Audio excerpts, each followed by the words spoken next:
Hello friends, ಸೋಮವಾರ ಮಂಗಳವಾರದಲ್ಲಿ ಏನಾಗುತ್ತೆ ಅಂತ ಹೇಳಿ ಒಂದು ವಿಡಿಯೋ ನೋಡೋಣ. ಅದಕ್ಕೂ ಮುಂಚೆ ವಿಡಿಯೋ ಇಷ್ಟ ಆಯಿತು ಅಂದರೆ ಸಬ್ಸ್ಕ್ರೈಬ್ ಮಾಡ್ಕೊಳ್ಳಿ. ಹಾಗೆ ವಿಡಿಯೋಗೊಂದು ತಪ್ಪದೆ ಲೈಕ್ ಕೊಡಿ ಫ್ರೆಂಡ್ಸ್. ಮೊದಲಿಗೆ ಭಾಗ್ಯ ಆದಿ ಹತ್ರ ಹೇಳಿ ಮಾತಾಡೋದಕ್ಕೆ ಅಂತ ಫೋನ್ ಮಾಡಿರ್ತಾಳೆ. ಆದರೆ ಇವಳು ಮಾತಾಡೋದನ್ನು ಕೇಳಿಸ್ಕೊಳ್ತೇನೆ. ಆದಿನೇ, ಹಲೋ ಗೆಳ್ತಿ, ಏನು ಗೆಳ್ತಿ ನೀವು ಫೋನ್ ಮಾಡಿದ್ದೀರಾ?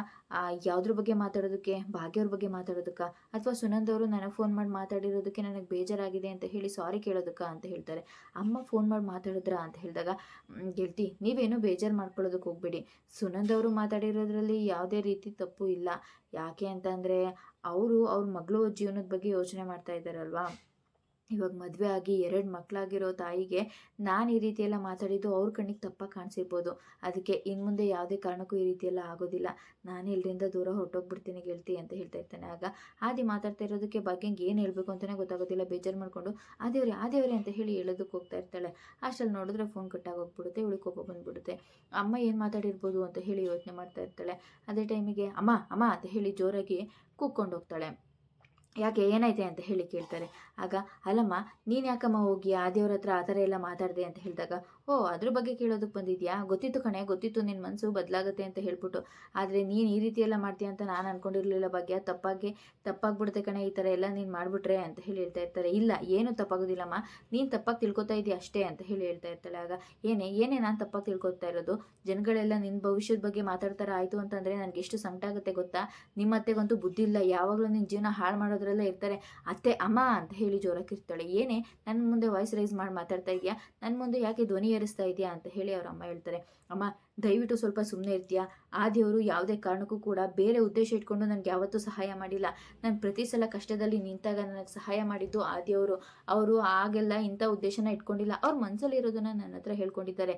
ಹಾಗಂತ ಒಳ್ಳೆಯವರಿಗೆ ಸಪೋರ್ಟ್ ಮಾಡೋದು ತಪ್ಪಲ್ಲ ಅಲ್ವಾ ಅಂತ ಹೇಳ್ತಾ ಇರ್ತಾಳೆ. ಅಂದರೆ ನಿನ್ನ ಮನಸ್ಸಲ್ಲಿ ಬೇರೆ ಏನೋ ಇದೆ ಅಂತ ಅರ್ಥ ಅಂತ ಹೇಳಿದಾಗ, ನೋಡಮ್ಮ ಒಳ್ಳೆಯವ್ರಿಗೆ ಸಪೋರ್ಟ್ ಮಾಡೋದು ತಪ್ಪಲ್ಲ, ಒಳ್ಳೆಯವ್ರನ್ನ ಪ್ರೀತಿ ಮಾಡೋದು ತಪ್ಪಲ್ಲ ಅಂತ ಹೇಳಿದಾಗ, ಭಾಗ್ಯ ನೀನು ತುಂಬ ದೊಡ್ಡ ತಪ್ಪು ಮಾಡ್ತಾ ಇದೆಯಾ, ಇದೆಲ್ಲ ಸರಿ ಇರೋದಿಲ್ಲ ಅಂತ ಹೇಳಿದಾಗ, ನಾನು ಈಗಲೇ ಹೋಗಿ ಆದಿಯವ್ರ ಹತ್ರ ಕ್ಷಮೆ ಕೇಳಬೇಕು ಅಂತ ಹೇಳಿ ಅವನು ಅಲ್ಲಿಂದ ಹೊರಡ್ತಾ ಇರ್ತಾನೆ. ಈ ಕಡೆ ನೋಡಿದ್ರೆ ಸುನಂದ ನೆನಪಿಸ್ಕೊತಾ ಇರ್ತಾಳೆ. ಆದಿಗೆ ಫೋನ್ ಮಾಡಿ ಏನೇನು ಬೈದೆ ಅಂತ ಹೇಳ್ಬಿಟ್ಟು, ಹಲೋ ಅತ್ತೆ ಅಂತ ಹೇಳಿದಾಗ, ಅತ್ತೆನಾ? ಯಾರು ನಿನ್ನ ಅತ್ತೆ? ನಾನೇ ನಿನ್ನ ಅತ್ತೆನಾ? ಅತ್ತೆ ಅಂತ ಕರೆಯೋ ಯೋಗ್ಯತೆನೂ ನಿನಗಿಲ್ಲ.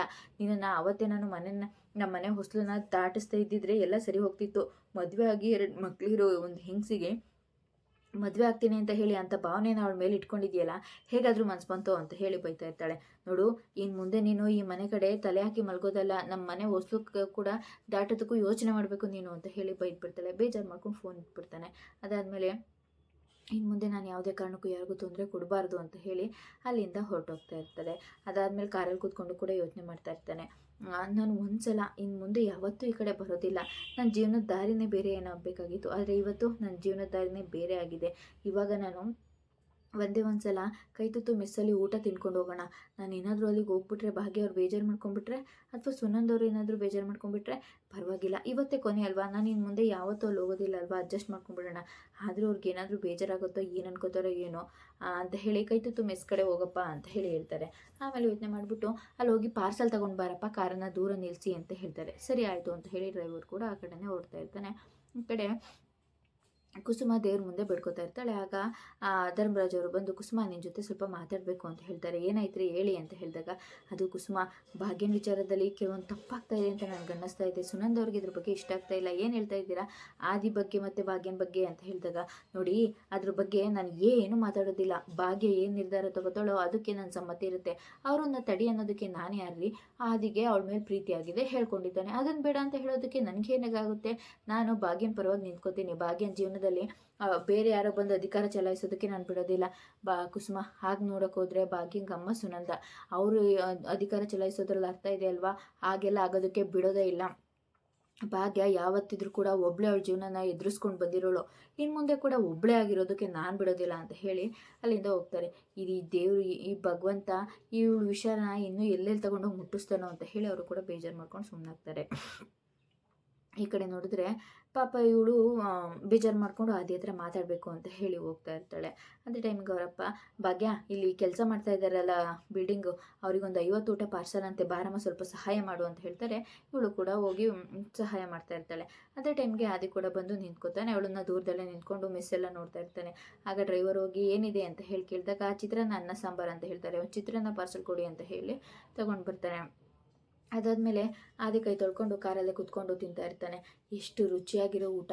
ನಾನು ಜೀವನದಲ್ಲಿ ಭಾಗ್ಯ ಅವ್ರ ಕೈ ರುಚಿನೇ ಫಸ್ಟು ನೋಡಿದ್ದು, ಇಷ್ಟು ರುಚಿಯಾಗಿರೋದು ಅಮ್ಮನ ಕೈ ರುಚಿಗಿನ್ನ ಹೆಚ್ಚಾಗಿದೆ ಅಂತ ಹೇಳಿ ತಿಂತಾ ಇರ್ತಾನೆ. ಅದೇ ಟೈಮಿಗೆ ಇನ್ನು ಮುಂದೆ ಈ ಊಟನ ನಾನು ಮಿಸ್ ಮಾಡ್ಕೋತೀನಿ ಅಂತ ಹೇಳಿ ತಿಂತಾ ಇರಬೇಕಿದ್ರೆ ಭಾಗ್ಯನೇ ಬಂದು ಕುತ್ಕೊಂಡು ಪಕ್ಕದಲ್ಲಿ ತಿನ್ನಿಸ್ತಾ ಇದ್ದಾಳೆ ಅಂತ ಹೇಳಿ ಕನ್ಸ್ಕೊಳ್ತಾ ಇರ್ತಾನೆ. ಸರ್ ಸರ್ ಟೈಮ್ ಆಯಿತು ಹೊರಡೋಣ ಸರ್ ಅಂತ ಹೇಳಿದಾಗ, ಓಹ್ ಇದರ ಕನಸ ಅಂತ ಹೇಳಿ ಯೋಚನೆ ಮಾಡ್ತಾ ಇರ್ತಾನೆ. ಈ ಕಡೆ ಭಾಗ್ಯ, ಅಮ್ಮ ನಂಗೆ ಸ್ವಲ್ಪ ಕೆಲಸ ಇದೆ, ನಾನು ಸ್ವಲ್ಪ ಹೋಗಿ ಬರ್ತೀನಿ ಅಂತ ಹೇಳಿದಾಗ, ಏನೇ ಮಾತಾಡ್ತಾ ಇದೆಯಾ, ಇಲ್ಲಿ ಇಷ್ಟೊಂದು ಜನ ಇದ್ದಾರೆ, ಇನ್ನೂ ಜನ ಬರ್ತಾ ಇದ್ದಾರೆ, ಪಾರ್ಸಲ್ ಬೇರೆ ಕಟ್ಟಬೇಕು, ಹೋಗ್ತೀನಿ ಅಂತಂದರೆ ಹೇಗಾಗುತ್ತೆ, ಇಲ್ಲಿ ಇದ್ಕೊಂಡು ಸಹಾಯ ಮಾಡು, ನಮ್ಗೆ ಕಷ್ಟ ಆಗಲ್ವಾ ಅಂತ ಹೇಳಿದಾಗ, ಏನು ಕಷ್ಟ ಆಗೋದಿಲ್ಲ, ನೋಡು ಭಾಗ್ಯ ನೀನು ಹೋಗ್ಬೇಕಲ್ವಾ, ನೀನು ಹೋಗು, ನಮಗೆ ಏನು ಕಷ್ಟ ಆಗೋದಿಲ್ಲ ಅಂತ ಹೇಳಿ ಹೇಳ್ತಾ ಇರ್ತಾಳೆ.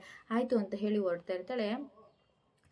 ಮುಂದಿನ ವಿಡಿಯೋದಲ್ಲಿ ಅವ್ರ ಮಾವ ಬರ್ತಾರೆ ಕಾರಲ್ಲಿ. ಬಂದ ತಕ್ಷಣ ಮಾವ ನೀವೇನು ಇಲ್ಲಿ ಅಂತ ಹೇಳಿ ಕೇಳ್ತಾಳೆ. ಆಗ ಅದು ನಾನು ಸ್ವಲ್ಪ ನಿಮ್ಮ ಹತ್ರ ಮಾತಾಡ್ಬೇಕಮ್ಮ ಅಂತ ಹೇಳಿ ಹೇಳ್ತಾ ಇರ್ತಾರೆ. ಸರಿ ಆಯಿತು ಅಂತ ಹೇಳಿ ಮಾತಾಡೋದು ಕರ್ಕೊಂಡು ಹೋಗ್ತಾರೆ. ಈ ಕಡೆ ನೋಡಿದ್ರೆ ತಾಂಡವು ರೌಡಿಗಳ ಜೊತೆ ನಿಂತ್ಕೊಂಡಿರ್ತಾನೆ. ಅದೇ ಟೈಮಿಗೆ ಟೈಮ್ ಆಗ್ತಾ ಇದೆ ಕಣೋ, ನಾನು ಹೋಗ್ಬೇಕು ಅಂತ ಹೇಳಿ ಹೇಳ್ತಾ ಇರ್ತಾರೆ. ಆಗ ಇರಿ ಬಾಸ್, ನಮ್ಮ ಕೈಯಲ್ಲಿ ಆಗಲ್ಲ ಅಂತಾನೆ ನಿಮ್ಮನ್ನು ಕರೆಸಿರೋದು, ನಾವಿವತ್ತು ಲಕ್ಷಾಂತರೀಶ್ವರರಾಗ್ಬಿಡ್ತೀವಿ, ನಿಮಗೆ ದುಡ್ಡು ಬೇಡವಾ, ನೋಡು ಆಗ್ಲಿಂದ ಕಾರಲ್ಲಿ ಏನೋ ಸೌಂಡ್ ಬರ್ತಾ ಇದೆ, ಏನೋ ಹಸು ಕುರಿ ಏನಿಟ್ಟಿದ್ಯೋ ಅಂತ ಹೇಳಿದಾಗ, ಅಯ್ಯೋ ಹಸು ಕುರಿನೇ ಆದರೆ 4 ಕಾಲಿಂದಲ್ಲ 2 ಕಾಲಿಂದ, 2 ಕಾಲಿಂದ ಏನೋ, ಯಾರಾದರೂ ಪೊಲೀಸ್ನವ್ರು ಬಂದು ಇಟ್ಕೊಂಡ್ರೆ ಚೆನ್ನಾಗಿ ಜಜ್ಜುತ್ತಾರೆ ಅಷ್ಟೇ ಅಂತ ಹೇಳಿದಾಗ, ಹಾಗೆಲ್ಲ ಏನೂ ಆಗೋದಿಲ್ಲ, ಇರಿ ಬಾಸ್, ದುಡ್ಡು ಬಂದ ತಕ್ಷಣ ಹೊರಟ್ಬಿಡೋಣ ಅಷ್ಟೇ, ನಿಮಗೂ ಶೇರ್ ಬೇಡವಾ ಅಂತ ಹೇಳಿ ಹೇಳ್ತಾ ಇರ್ತಾನೆ. ಆಗ ಶೇರ ಏನು ಬೇಡ, ನಾನು ಹೋಗ್ತೀನಿ ಕಣೋ ಅಂತ ಹೇಳಿದಾಗ, ಬಾಸ್ ನಮ್ಮಿಬ್ಬರ ಕೈಯಲ್ಲಿ ಆಗಲ್ಲ, ಇರಿ ಬಾಸ್ ಅಂತ ಹೇಳಿ ಹೇಳ್ತಾ ಇರ್ತಾನೆ. ಸರಿ ಆಯಿತು ಅಂತ ಹೇಳಿ ನಿಂತ್ಕೋತಾ ಇರ್ತಾನೆ. ಅದರೊಳಗಡೆ ಮಗು ಇರೋದು ಅವನಿಗೆ ಗೊತ್ತಿರೋದಿಲ್ಲ. ಪೊಲೀಸ್ನವ್ರು ಬಂದುಬಿಡ್ತಾರೆ.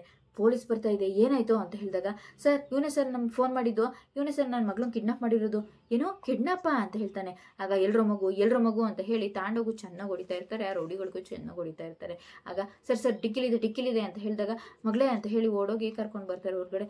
ಏನೋ ಮಗುನ ಕಿಡ್ನಾಪ, ಎಷ್ಟು ದಿನದಿಂದ ನಡೆಸ್ತಾ ಇದ್ದೀರೋ ಅಂತ ಹೇಳಿ ಪೊಲೀಸ್ನವ್ರು ಚೆನ್ನಾಗಿ ಹೊಡಿತಾ ಇರ್ತಾರೆ. ಸರ್ ನನಗೆ ಇದಕ್ಕೂ ಸಂಬಂಧನೇ ಇಲ್ಲ ಸರ್, ಬೇಕಾದ್ರೆ ಅವನ್ನ ಕೇಳಿ. ಇಲ್ಲ ಸರ್ ನಾವಿಬ್ಬರು ಜೈಲಲ್ಲಿ ಪಾರ್ಟ್ನರು, ಬೇಕಿದ್ರೆ ನಾಗರಬಾವಿ ಸ್ಟೇಷನ್ಗೆ ಫೋನ್ ಮಾಡಿ ಕೇಳಿ ಅಂತ ಹೇಳಿದಾಗ, ಜೈಲ್ ಪಾರ್ಟ್ನರಾ, ಚಡ್ಡಿ ದೋಸ್ತ ಇವನು ಅಂತ ಹೇಳಿದಾಗ, ಸರ್ ಹಾಗೆಲ್ಲ ಏನೂ ಇಲ್ಲ ಸರ್, ನಾನೊಂದು ಕೇಸಲ್ಲಿ ಜೈಲಿಗೆ ಹೋಗಿದ್ದಾಗ ಸ್ಟೇಷನಲ್ಲಿ ನನ್ನ ಇವನಿರೋ ಸೆಲ್ಲಿಗೆ ಹಾಕಿದ್ರು ಅಷ್ಟೇ ಸರ್, ಅದು ಬಿಟ್ಟರೆ ಇವನಿಗೂ ನನಗೂ ಯಾವ ಪರಿಚಯನೂ ಇಲ್ಲ ಅಂತ ಹೇಳಿದಾಗ, ಪೊಲೀಸ್ ಸ್ಟೇಷನ್ಗೆ ಫೋನ್ ಮಾಡಿ ಕೇಳ್ರಿ ಅಂತ ಹೇಳ್ತಾರೆ. ಕಾನ್ಸ್ಟೇಬಲ್ ಫೋನ್ ಮಾಡಿದಾಗ, ಸರ್ ಇವನು ಡಾಕ್ಯುಮೆಂಟ್ ಫೋರ್ಜರಿ ಕೇಸಲ್ಲಿ ಇವನು ಒಳಗಾಕಿದ್ದಂತೆ ಸರ್, ಭಾರಿ ಕಿಲಾಡಿ ಇದ್ದಾನೆ ಅಂತ ಹೇಳಿದಾಗ, ಸರ್ ಬೇರೆ ಯಾವುದೋ ನಾನು ಏನು ಮಾಡಿಲ್ಲ ಸರ್, ನಮ್ಮನೆ ಪ್ರಾಪರ್ಟಿನೇ ಮಾರಬೇಕಿದ್ರೆ ಏನೋ ಹೆಚ್ಚು ಕಡಿಮೆ ಆಯಿತು ಅಂತ ಫೋರ್ಜರಿ ಸೈನ್ ಮಾಡಿದ್ದೆ ಅಷ್ಟೇ ಸರ್ ಅಂತ ಹೇಳಿದಾಗ, ಹೆಂಗೋ ನಂಬೋದು ನಿನ್ನ ಅಂತ ಹೇಳಿದಾಗ, ಸರ್ ದಯವಿಟ್ಟು ನನ್ನ ಮಗಳು ಪೇರೆಂಟ್ಸ್ ಟೀಚರ್ ಮೀಟಿಂಗ್ ಇತ್ತು ಸರ್, ನಾನು ಅಲ್ಲೋಗ್ಬೇಕು, ಏನೋ ಎಮರ್ಜೆನ್ಸಿ ಇದೆ, ಟ್ರಾನ್ಸ್ಪೋರ್ಟ್ ಮಾಡಬೇಕು, ಪಿಕಪ್ ಡ್ರಾಪು ಅಂತ ಹೇಳಿ ಕರ್ಕೊಂಡು ಬಂದಿದ್ದು ಸರ್, ದಯವಿಟ್ಟು ನನ್ನ ನಂಬಿ ಸರ್, ಬೇಕಿದ್ರೆ ನಮ್ಮ ಮನೆಯವ್ರನ್ನ ಕೇಳಿ ಸರ್ ಅಂತ ಹೇಳಿ ಹೇಳ್ತಾ ಇರ್ತಾನೆ. ಆಗ ನಿಮ್ಮ ಮನೆಯವ್ರ ಕೊಡ ಇಲ್ಲಿ ಫೋನು ಅಂತ ಹೇಳಿದಾಗ, ಏನು ಹನಿ ಅಂತ ಇದೆ, ಯಾರಿವರು ಅಂತ ಹೇಳಿ ಕೇಳ್ತಾ ಇರ್ತಾರೆ. ಆಗ ಸರ್ ಅವಳಿಗೆ ಮಾತ್ರ ಫೋನ್ ಮಾಡಿಬಿಡಿ ಸರ್, ಅವಳಿಗೆ ಮಾಡಬೇಡಿ ಸರ್ ಅಂತ ಹೇಳಿದಾಗ, ಹಂಗಿದ್ರೆ ನಾನು ಅವಳಿಗೆ ಮಾಡ್ತೀನಿ, ಕೊಡೋ ಇಲ್ಲಿ ಅಂತ ಹೇಳಿ ಫೋನ್ ಇಸ್ಕೊಂಡ್ಬಿಡ್ತಾರೆ. ಫೋನ್ ಇಸ್ಕೊಂಡು ಶ್ರೇಷ್ಠಂಗೆ ಫೋನ್ ಮಾಡ್ತಾ ಇರ್ತಾರೆ. ಇವಳಿಗೆ ಫೋನ್ ಮಾಡ್ತಾ ಇದ್ದಾರೆ, ನಾನು ಮನೆಯಿಂದ ಬಂದಿರೋದಕ್ಕೆ ಇನ್ನೂ ಏನೇನೆಲ್ಲ ಸುದ್ದಿ ಹಾಕ್ಕೊಡ್ತಾರೋ ಏನೋ ಗೊತ್ತಿಲ್ಲ ಅಂತ ಹೇಳಿ ಬೈಕೊಂಡು ನಿಂತಿರ್ತಾನೆ. ಈ ಕಡೆ ಆದಿಯವರ ಅಪ್ಪ ಬಂದು, ಭಾಗ್ಯ ನೀನು ನನಗೊಂದು ಸಹಾಯ ಮಾಡಬೇಕು. ಏನು ಮಾವ ಏನಾಯಿತು ಆದಿಯವರು ಅಂತ ಹೇಳಿದಾಗ, ಯಾಕೆ ಇಷ್ಟೊಂದು ಟೆನ್ಷನ್ ಆಗಿದ್ದೀರಾ ಮಾವ ಅಂತ ಹೇಳ್ತಾ ಇರ್ತಾರೆ. ಯಾಕಮ್ಮ ಟೆನ್ಷನ್ ಆಗಬಾರ್ದು, ನಾನು ಟೆನ್ಷನ್ ಆಗಿರೋದ್ರಲ್ಲಿ ಯಾವ ಅರ್ಥನೂ ಇಲ್ಲ, ಅದಕ್ಕೆ ಯಾವ ಬೆಲೆನೂ ಇಲ್ಲ, ಯಾಕೆ ಮಾವ ಹೀಗೆಲ್ಲ ಮಾತಾಡ್ತಾ ಇದ್ದೀರಾ, ಮಗ ಮನೆ ಬಿಟ್ಟು ಹೋಗ್ತಾ ಇದ್ದಾನೆ, ಇನ್ನೇಗಮ್ಮ ಮಾತಾಡೋದಕ್ಕಾಗುತ್ತೆ, ನಮ್ಮ ಆದಿ US ಹೋಗ್ತಾ ಇದ್ದಾನೆ, ಮತ್ತೆ ಬರಲ್ಲ ಅಂತ ಹೇಳ್ತಿದ್ದಾನಮ್ಮ ಅಂತ ಹೇಳಿದಾಗ ಭಾಗ್ಯಂಗೆ ತುಂಬಾ ಶಾಕ್ ಆಗಿಬಿಡುತ್ತೆ. ಇದಿಷ್ಟು